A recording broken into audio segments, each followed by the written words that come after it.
السلام عليكم ورحمة الله وبركاته. النهاردة هنخض معاكم القربة زي ما انتم شايفين كده، وهنقول لكم كل المعلومات عن ازاي واحدة ام وردة، واحدة من المتابعين يعني.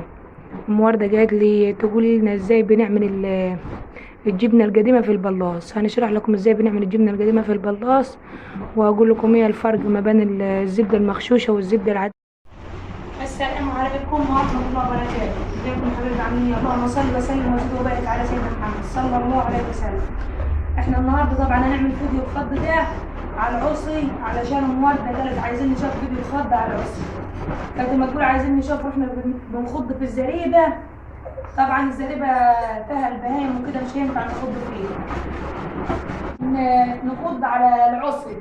احنا كنا بنعلقها في السلم في الباب في اي حته عندنا يعني، علشان ما كانش عندنا العصي دي اللي هي او كنا بنسميها زمان جحش الجرة. فالمهم هي وقالت لنا احكي لنا على ازاي بنعمل مشي في البلاص. كنا بنعمله احنا يعني زمان، دلوقتي بنعمله عادي برطمان عادي بلاستيك. لا اما زمان كنا بنعمله في البلاص نحط له اياه البلاص الفخار. كنا بنعمل اللي هو زي الجله اللي كنا مصورينها معاكم في الفيديو اللي عدى بتاع الخض.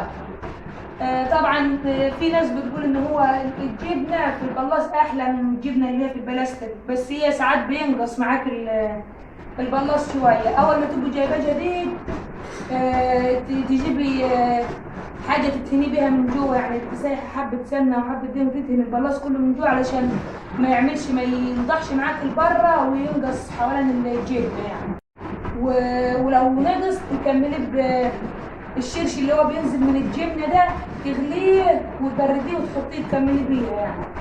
ولو احنا طبعا بنعمل المش، بنحط عليها مرطه اللي هو المرجه اللي بتطلع من السمن، وبنحط عليها الملاح اللي بينزل من الجبنه الضاني عشان يبقى طعمه احلى من الجبنه العاديه. الشرش اللي بينزل من الجبنه الضاني تغليه وتبرديه وتروح حاطه عليها المرجه بعد ما يبرد خالص وتدوبي فيها وتحطيه يعني على الجبنه تبقي عامله ايه، تبقي مخرطاه مثلا عملتيه تخرطيه وتسيبيه ينزل الميه اللي فيه كلها، تحطيه في مصفيه يوم واثنين لحد ما ينشف من الشرش اللي بيبقى في الجبنه كلها. لو عندك مثلا 2 كيلو سمنه 3 كيلو سمنه سيحتيهم المرجه اللي تطلع منها من الجبن، تروحي المرجه اللي بتطلع من السمنه تروحي تسيحيها وتحطيها عليه بعد ما تغليه وتبرديه خالص. لازم يبرد عشان ما تحطوش سخن يخلي الجبنه تفشش معاك. ولو في ناس كثيره بتحط المش حلبه، دي الحلبه بتخليه مرب يعني ما تحطيش اي حلبه. وكمان لما تيجي تحط البلاص حطي له عجله بتاعت موتوسيكل او عجله بتاعت توك توك او حاجه تحتيه عشان ما يرجعش يتكسر منك بسرعه. ولو جيتي تاخدي الجبنه من جوه البلاص ما تحطيش ايدك لينه، او تحطي المعلقه اللي معاك او الكبش اللي هتعملي بيه لاين بس يشرب. جبنه تنشفيها حلو يعني تحطها 3 ايام كده، بعد ما تخليها تنزل الشرش منها كويس. هي بتبقى طريه الجبنه الطريه يعني دي الجبنه اللي ما تطلع يعني اللبن اللي بيطلع من القربه ده بنعمله الجبنه وتنفحي فيه وتعملي جبنه يعني، وتروحي تخليه ينزل الشرش اللي فيه كلها الجبنه وتنشف معاك، ترشي لها شويه ملح وتحطها في مصفيه لحد ما تصفي الميه واصل. البلاص طبعا عشان تجهزيه ما تخلوش لاين ميه ولا في اي حاجه اللي هتحطوا فيه اياه، اللي هتحطوا فيه المش. تعمل المش تجيب زي ما قلت لك الميه بتاع الشرش اللي منزل من الجبنه وتغليه وتبرديه كويس وتحط عليه شويه مرجه، المرجه اللي بتطلع من السمنه تضيفوهم مع بعض. ولو عندك جبنه قديمه يعني من السنه اللي فاتت تحط شويه اللي هو يخليه. تفاصيل عن ازاي بنعمل المش ادخلي، انا منزل فيديو بتاع طريقه عمل المش الصعيدي على القناه وتشوفيها ام عمر اشرف. طبعا المش ما تبقاش ايدك لينه وانت اما تجيبي من البلاص، يعني مثلا مش غاسله ايدك في الحنفيه وتحط ايدك جوه البلاص. لو حطيت ايدك في البلاص هيعفن معاك والريحه تبقى مش حلوه ويربى معاك دود ويبقى مش اللي انت عايزاه يعني. وكمان تاني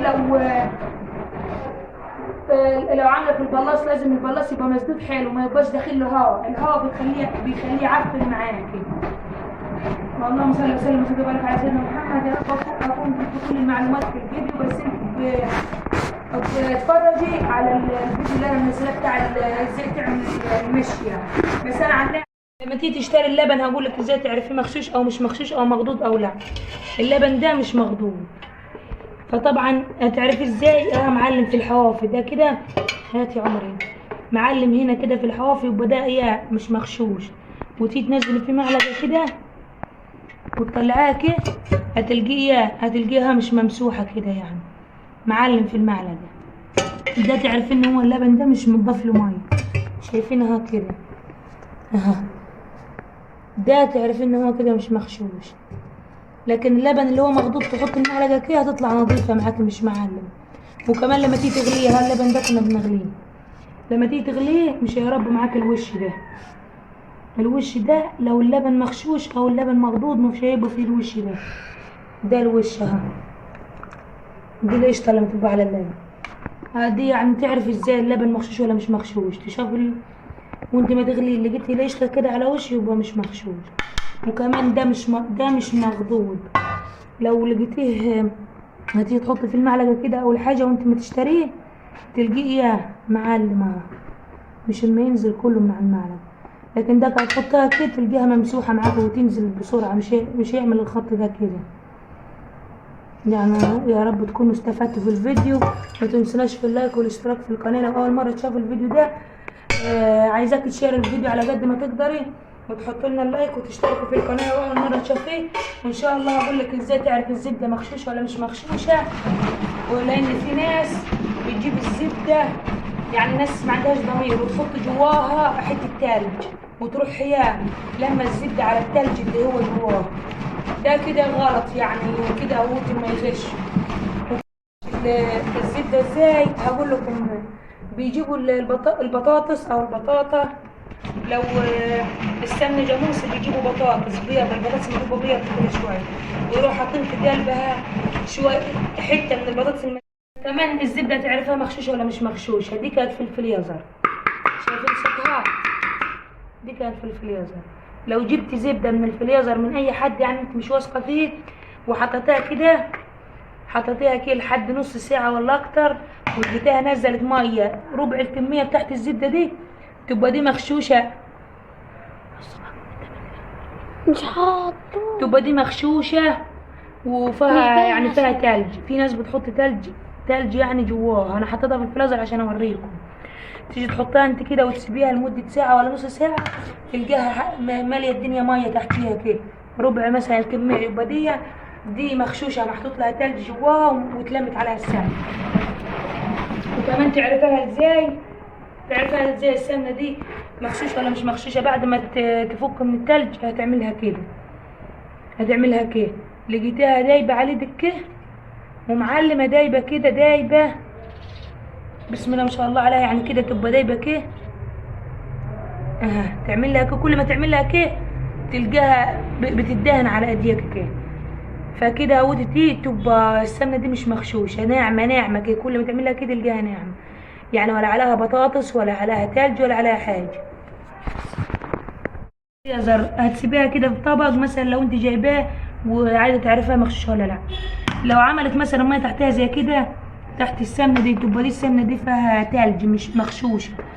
ولو انت مثلا عايزه تعرف الزبده دي ايه يسيح معاك كده تعمل الزبده كده بايدك. دي زبده كانت عندي يعني، هتعملها كده تلقاها ناعمه. دي هتعرفها ان هي ايه، ان الزبده دي مش مغشوشه.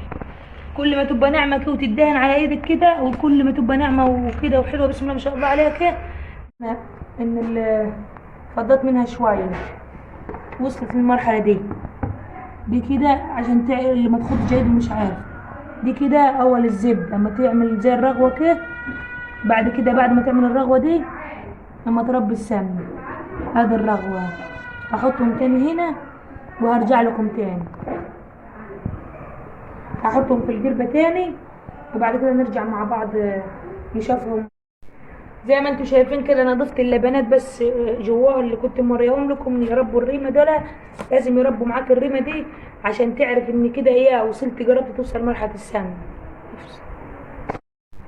زي ما انتم شايفين كده هنكمل خط. احنا حطينا اللبنات اللي هم ايه وريتهم لكم فشيناها والدور لقيناها مرغي.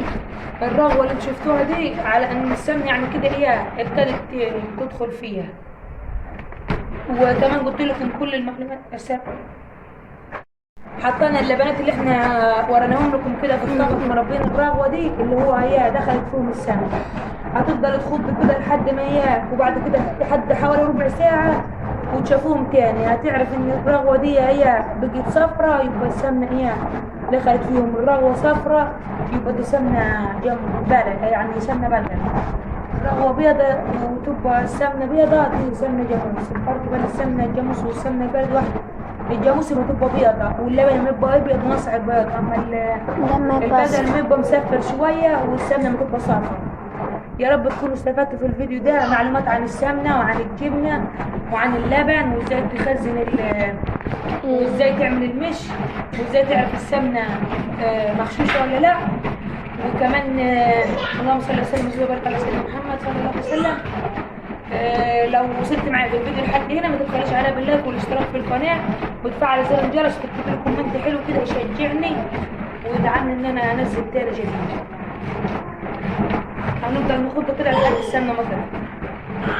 ازاي تعرف السمنه المغشوشه من السمنه اللي مش مغشوشه. وكمان معلومات عن اللبن ازاي تعرفيه مغشوش ولا مش مغشوش. ومعلومات عن البلاص بتاع المش. وادخل على القناه هتلقى كل المعلومات. وهنشوف السمنه هنا طابت ولا لسه.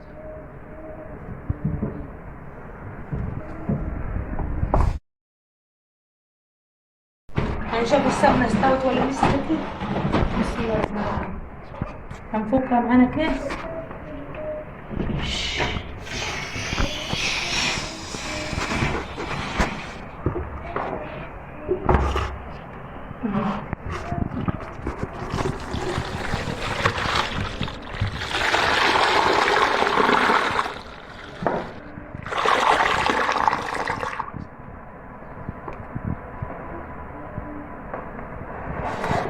هي السمنة. بسم الله الرحمن الرحيم.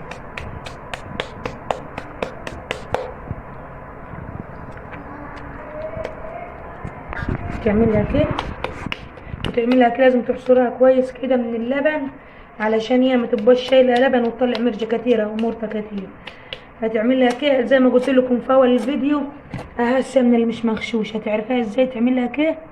تلقاها ناعمه بصي اما تدوب دواب عامله زي اما تدهن دهين كده بس ما فيهاش حاجه زبده يعني. بسم الله ما شاء الله.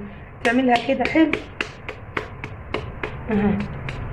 وتعملها كده عشان كده يطلع من الجربه ده اللي احنا صفناه معاكم. لو عايزه تعمل الجبن من غير منفعه في الحراره دي هتحطيه مثلا في الحاجه في المعون اللي انت بتحوشي فيه اللبن فيروح واخد معاك من غير منفعه ولا خل ولا اي حاجه اصلا. خليها 24 ساعه وهتيجي تعمل له كده هتلقيه واخد معاك بالشكل ده. ده تروح عامله جبنه هيعمل معاك قشطه على وش كده. تروحي لميها كده تلميها دي زي القشطه. ده كمان ده مخضوض في الجربه اللبن ده. وهتروح عامله له كده من غير منفعه ولا اي حاجه. لو عايزه تعمل الجبن بسم الله ما شاء الله عليه. بص ناعم زي الزبادي. هتعمل له كده وبعد كده تروحي شايلاه في الحصيره وتعمل احلى جبن. ده قاعد 24 ساعه اللي احنا اياه ما نخضه. ده كنت حاطاه في الجيركن في الجردل ده مكان لما نحوش اللبن.